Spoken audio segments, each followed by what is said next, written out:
Hi guys, welcome back to Warthog Defenses, welcome back to the channel. I'm Sat. On July 2nd, Ukraine dealt one of the most devastating blows to Russian command in the entire war.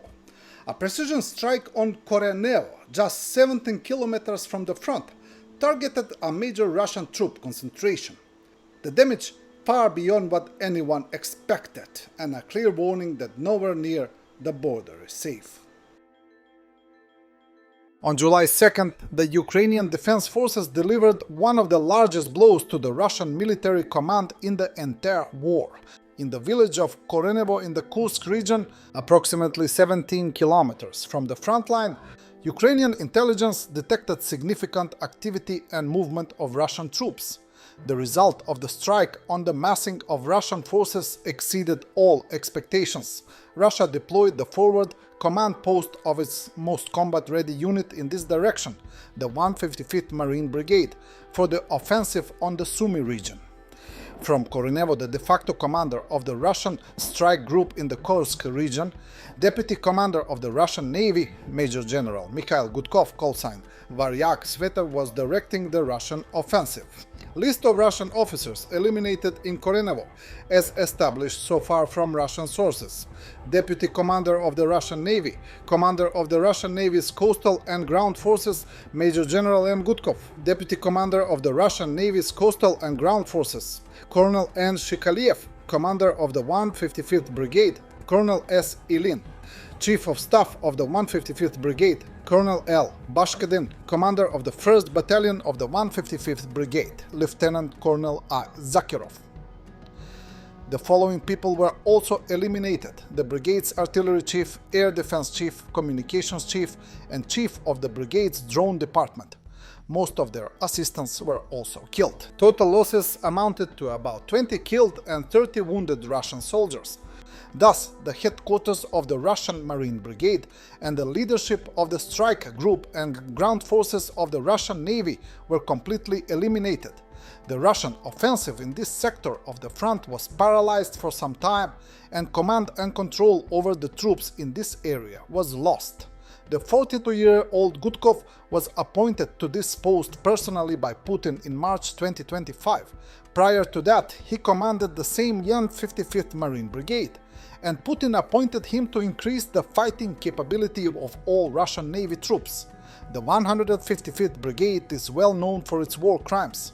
From the very beginning of the war, Gudkov gave orders to execute civilians in Bucha, Irpin and Hostomel, where the 155th Brigade was operating at the time. Gudkov then openly promoted war crimes, with his brigade and affiliated bloggers repeatedly posting videos of the execution of Ukrainian prisoners of war. Gudkov did this deliberately to prevent his soldiers from surrendering for fear of revenge from the Ukrainians. Gudkov himself, of course, never went on assaults and did not come closer than 15-20 meters to the front line. However, Gudkov was killed along with the entire brigade headquarters that had been carrying out orders to kill civilians and prisoners.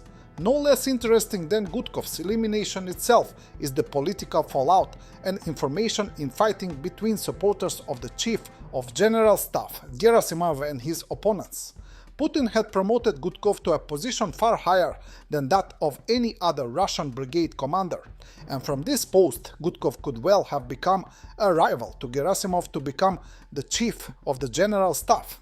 According to Russian Z blogger Alexei Romanov, who is critical of Gerasimov, General Sukrab Akhmedov, who is completely loyal to Gerasimov and had a poor relationship with Gudkov, has been appointed acting commander of the Russian Navy's coastal and ground forces. Romanov thus directly hinted that Gerasimov himself leaked the information about Gudkov's location to the Ukrainians.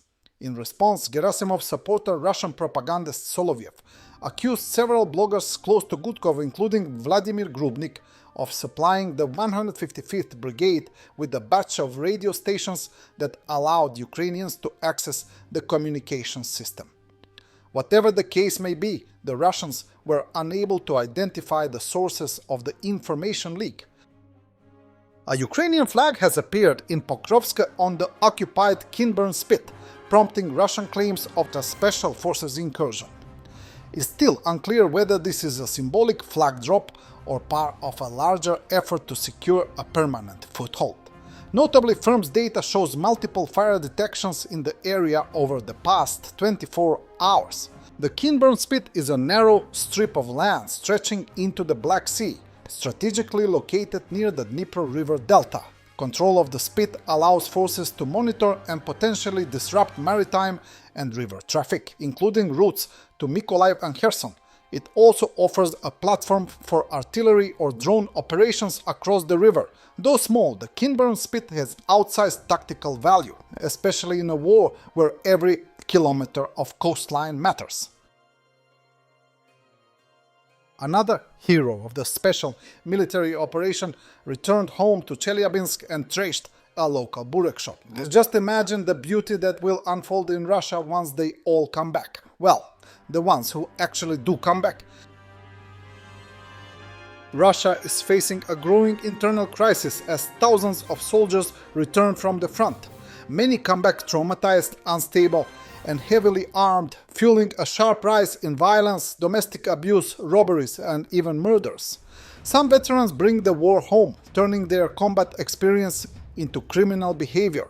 It's a silent consequence of the war, and it's spreading fast across Russian towns and cities.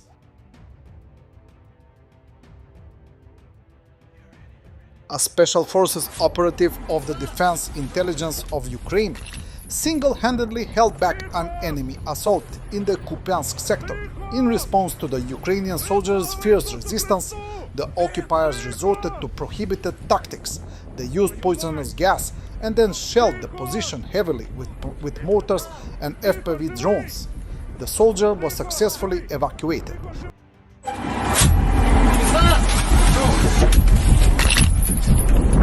Тихо! Тихо! Слава Ісусу Христу! Тихо! Тихо! Твою мать! Тихо! Тихо, живий! Тихо, живий! Тихо, живий, дістаєм!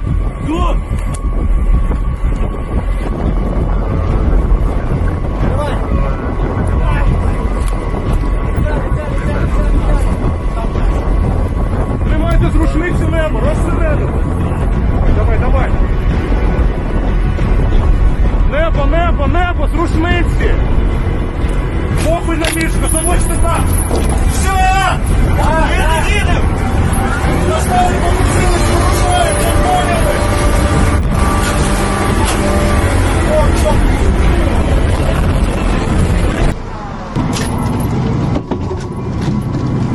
Стан його.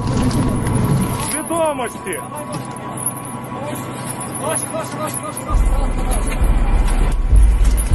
Раз, два, три. Оп. Трибофондезитрон 8 мг, скітамін 25 мг, ростова 2 грама. П'яна стоїть. Чуєш мене? Ти чуєш мене, друже? Добре, там. Все буде чітко. Все у нас буде чітко. Перехвати. Hungary has banned entry to 3 Ukrainian generals, accusing them of involvement in forced mobilization and the death of an ethnic Hungarian in Zakarpattia. The officials targeted include top figures from Ukraine's Ground Forces Command, Western Command, and the Ministry of Defense Mobilization Office, Foreign Minister Peter Szijjarto announced. Another sneaky move of Putin's lapdog Viktor Orban. UK Prime Minister Starmer and German Chancellor Merz signed a friendship treaty between the United Kingdom and Germany. The treaty between the countries includes a commitment for the two nations to assist each other in case of armed attack. This is a reaction to an increasingly aggressive Russia.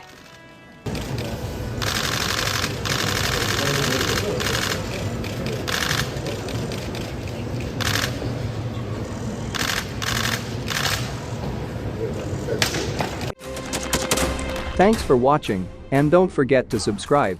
Also, if you want to support Warthog Defense, please become our member and get early access to new videos, exclusive members-only videos, and become administrator in comment section. The membership link is in the description.